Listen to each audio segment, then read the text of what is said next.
여러분 재테크를 한다라는 그 측면에 있어서 굉장히 부정적인 그런 문장들이 많아요. 예를 들어서 사촌이 땅을 사게 되면 배가 아프다 라는 말이 있죠. 사촌이 땅을 사면 자신이 땅이 사지 않는다는 가정이 포함되어 있습니다. 자신은 땅을 사지 않는데 사촌이 땅을 산다라고 하게 되면 배가 아파요. 투자를 했다는 그 사실을 알았을 때 자기가 투자를 하지 않기 때문에 기분이 나쁘다는 그 부정적인 뜻을 가지고 있습니다. 이렇게 투자를 해서 투자를 해서 돈을 번다라는 그 부분들에 대한 부정적 인식이 저변에 깔려 있다는 것을 알 수가 있죠. 근데 그런 용어들은 뭐 부동산은 불로소득이다, 부동산 올라가게 되면 뭐 규제를 가해서 아예 원천적으로 통제를 해야 되는 부동산 시장을 만들어야 된다, 그렇게 주장하시는 분들도 있고요. 여러 가지 뭐 부동산 투자적인 부분에 있어서 부정적 인식이 많죠.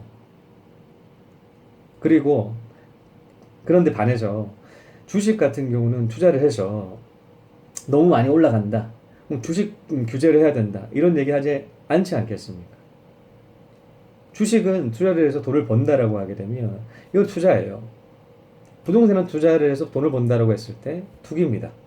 이런 인식들이 있기 때문에 굉장히 이제는 투자를 한다는 얘기가 쉽지가 않죠.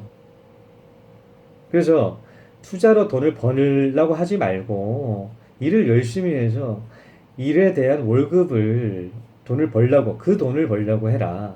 그 신성한 그 월급을 받아라. 라는 얘기도 하시는 분도 있으십니다.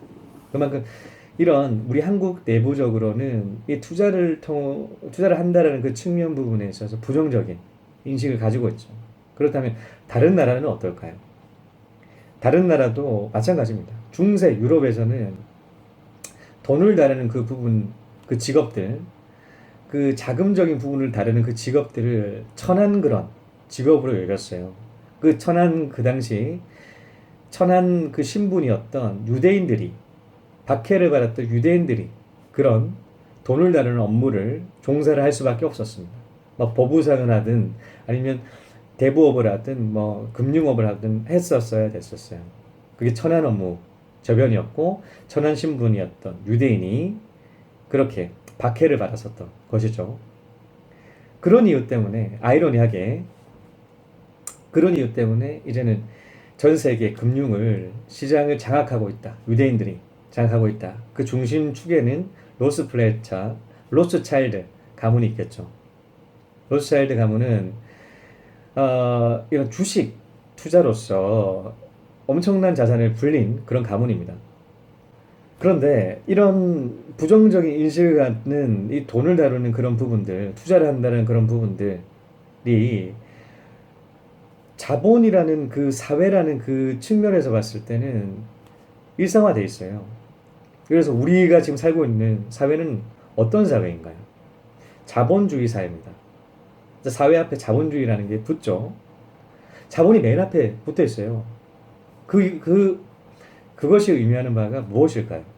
자본을 이용한다라는 그것을 표현한다라는 그거를 얘기를 하는 게 아닐까 하는데요. 그 정도로 자본을 이용을 해서 돈을 버는 그런 사회가 자본입니다. 자본주의 사회이겠죠.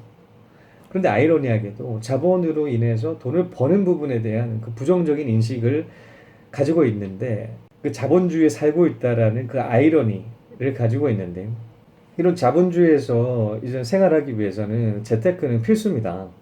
자본이 앞에 붙어 있고 자본을 이용을 해서 돈을 버는 사회, 일을 해서 노동을 해서 돈을 버는 그런 사회였다라면 노동 사회여야 되지 않겠습니까? 노동주의 사회여야 되는데 자본주의 사회, 자본을 통해서 돈을 번다라는 측면이죠.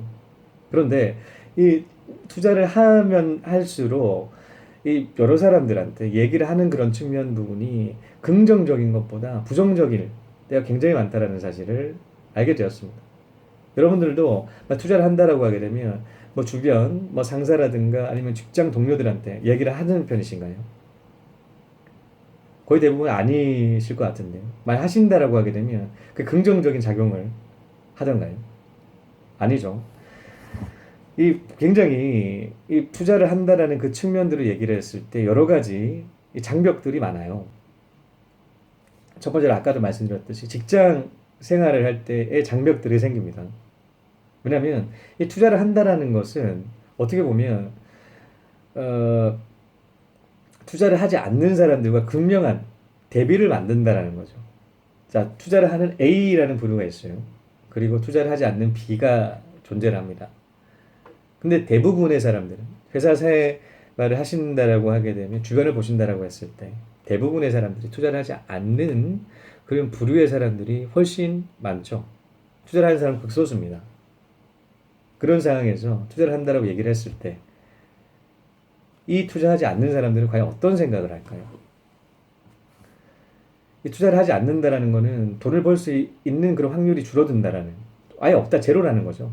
돈을 벌지 못한다는 그 측면들이 이 B라는 사람들한테 조급함을 느끼게 합니다. 그리고 투자하지 않는다, 투자하는 사람이 생겼을 때 투자하지 않는 자신은 뒤처짐을 뜻하는 거죠. 같은 동료라면 더더욱더 뒤처짐을 많이 느낄 수가 있습니다. 왜 그런 부분들에 대해서 말씀을 드릴 수가 있냐면, 직장 생활을 할 때 많은 사람들이 이제껏 투자하지 않다가 투자를 하려고 했을 때 저한테 조언을 구하러 오는 부류들의 사람들이 하나같이 투자를 왜 그렇게 다시 생각하시냐고 물었을 때가 있었습니다. 근데 공통적으로 하는 얘기가 이렇죠. 다른 사람, 알게 모르게 다른 사람들은 투자를 하는 것 같은데 자신은 투자하지 않는 것 같다라는 뒤처짐을 뜻하지 않을까라는 그 생각 때문에 조급함으로 찾아왔다. 그 얘기를 하는 케이스가 굉장히 많으셨죠. 그 정도로 투자를 한다라는 그 사람들은 잘 못 느끼실 수도 있는데, 투자하지 않는 사람들의 그 입장은 이런 시각을 가질 수가 있어요. 그러니 집값이 올라간다고 하더라도, 혹시 내려간다고 하더라도 부정적인 시각일 수밖에 없습니다. 올라간다면 더더욱더 부정적인 인식들을 느끼게 되게 더더욱더 뒤처진다. 자기는 투자를 하지 않았기 때문에 그 이익을 본다라는 측면들이 없다라는 그 격차 부분들이 벌어진다라는 게 더 큰 이제는 조급함을 느끼게 만들기 때문이죠. 이런 직장 생활을 했을 때 이야기를 한다라는 것은 득보다는 실이 많은 것을 제 개인적으로도 많이 느꼈습니다. 그래서 지금 같은 경우, 저 같은 경우는 일부 사람들, 진짜 투자를 하는 사람들끼리 그런 얘기만 하고 웬만해서는 얘기를 하질 않아요. 자, 이런 직장 생활에 대한 장벽들을 얘기를 했을 때 장벽들을 알아봤고요. 두 번째는 가족들에 대한 장벽이 있습니다. 물론 가족들과 상의를 해야 되는데 이 상의를 한다고 하더라도 굉장히 어렵죠. 상의를 해서 투자를 했다고 하더라도 떨어진다라고 했을 때 더 이제 격한 반응을 보냅니다. 이렇게 얘기를 하고 나죠. 그거 봐라. 내가 뭐라 돼? 어? 내가 그 하지 말라 했잖아. 어? 억지로 내가 막 요런 그런 반응들을 보이게 되고요. 그리고 혹시나 집값이 떨어지는 것도 그렇게 큰, 사실 본인 스스로도 큰 스트레스를 받는데 이런 반응들, 야 어떡할래? 사실 이 투자를 했다라는 것은 자금이 들어갔다라는 거예요. 이 월급쟁이들한테 이 종잣돈이 투자금으로 변형을 해서 이제 갭 투자든 월세 투자든 투자를 했는데 가격이 떨어진다. 이 가격만 떨어진 게 아니죠. 고생들이 다 녹아있는 그 돈입니다. 종잣돈이라는 거죠. 얼마만큼 힘들게 벌었다라는 것이 그게 느껴지는 돈이에요. 올라가도 지금 시원찮아요. 근데 내려간다라고 하게 되면 돈만 내려가는 게 아니라 이제 마인드까지 다 녹아내립니다. 이제 또 고생까지 다 녹아 들어가 있기 때문에 또 그만큼의 돈을 모으기까지가 쉽지가 않음을 인식을 하게 되고요. 가족분들도 굉장히 스트레스를 많이 받죠. 그래서 양쪽에서 1차, 2차로 스트레스를 받아요. 집값 내리는 데 대한 스트레스, 그리고 이제 가족들에 대한 스트레스. 그런데 이 집값이 내릴 뿐만이 아니라 재테크한다는 문제들이 또 발생을 하지 않겠습니까? 언제나 좋은 사항만 발생을 하지는 않겠죠. 이 안 좋은 사항도 발생을 합니다. 이제 예를 들어서 집이 초보 투자자가 집을 하나를 샀는데 이제 밑층에 물이 샌다고 연락이 오는 거예요. 그래서 집주인은 저한테 연락이 왔어요. 해결해 달라고 합니다.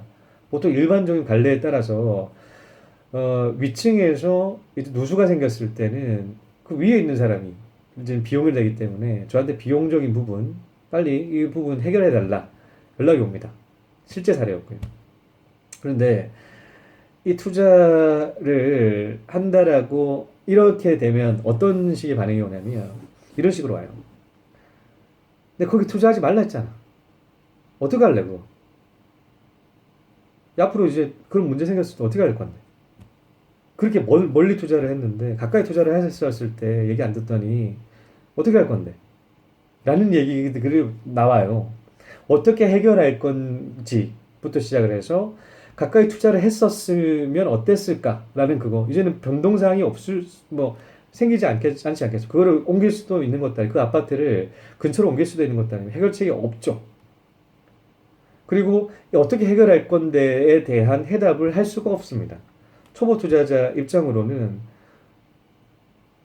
자기 스스로도 답을 찾기가 쉽지가 않은 사항들이 가족분들이 굉장히 스트레스를 줬을 때 그 막 질문을 한다거나 이거 어떻게 해결할 건지에 대한 그런 의문을 던졌을 때 해답을 해줄 수가 없다는 측면들이 더 스트레스를 받아요.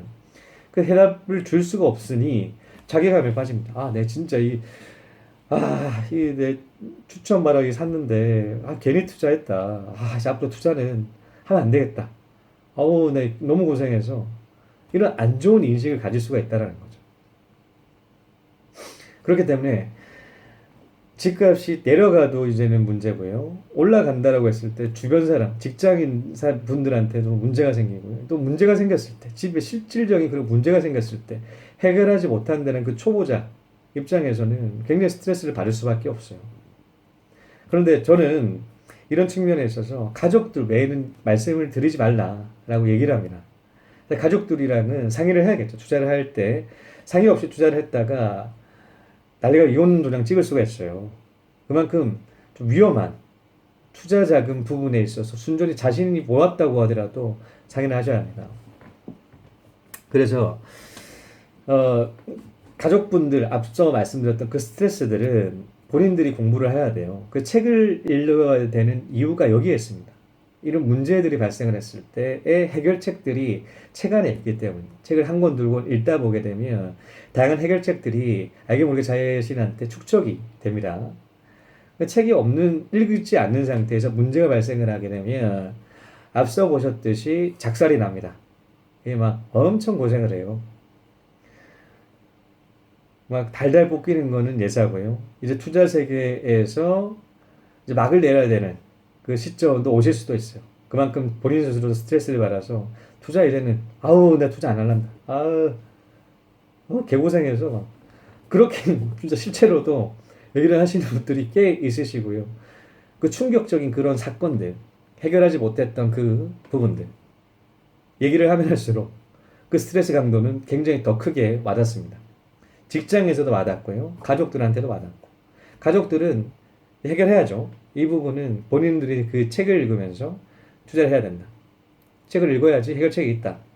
직장생활 하시는 분들은 알게 모르게 이제는 부정적인 인식들이 쌓이기 때문에 하시지 않는 게 좋습니다. 재테크 얘기 하지 마라. 그 이유에서 말씀드렸고요. 우리가 재작년에 여기 공항 오픈했을 때 진짜 썰렁했어요. 그리고 면세점물에 들어간다 그러니까 다들 미친 짓이라고 자영식이 또 미친 짓 하네 그랬어요.